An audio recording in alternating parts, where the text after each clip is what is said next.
www.voice.club is an exciting writing community. Come join us and find your voice, make friends, and improve your skills. Visit us at www.voice.club. The Anniversary, written by Etienne Lombard and read by Etienne Lombard. The full moon, a luminous disk of pale silver, cast stark light over the world below, transforming familiar landscapes into something strange. Shadows dance with unsettling life.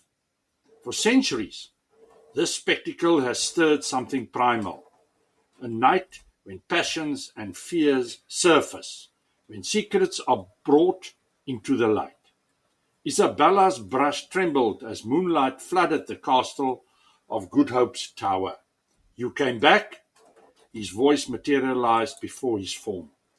Captain William Tron stepped from the shadows, his 1795 uniform pristine. 2 centuries dead, yes, his eyes held impossible warmth. The moon compels me, he said, though they both knew it was more. 3 months of moonlit encounters had woven something impossible between living and dead. They'd spoken of everything, his final dawn, her isolated life, the weight of centuries pressing against stone walls. Isabella had learned his story through whispered confessions, falsely accused of selling military secrets, executed without trial, bound to these walls by the bitter chains of injustice. Each full moon he emerged from darkness, hoping for absolution. Dr. Fourie found the ledgers, Isabella breathed, clutching aged documents with trembling fingers. Your innocence, recorded by the very clerk who condemned you. Guilt drove him to confession before his own death. William's translucent hand hovered near her cheek, close enough to feel the memory of warmth. Then my vigil ends.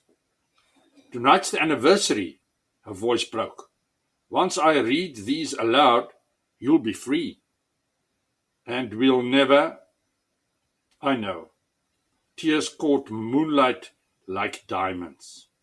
Table Mountain loomed dark against the silver-washed sky as Isabella's words rang through the ancient courtyard, speaking truth to centuries of silence.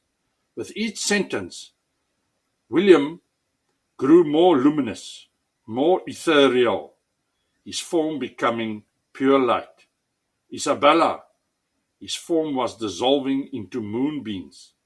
Love transcends even death. Remember me. But he was gone, leaving only moonlight where he stood and the faint scent of sea salt on the wind. She pressed her palm to the cold stone, feeling an impossible warmth lingering there. Some loves, she understood now, were never meant to be possessed, only honored, remembered, and carried forward into the light.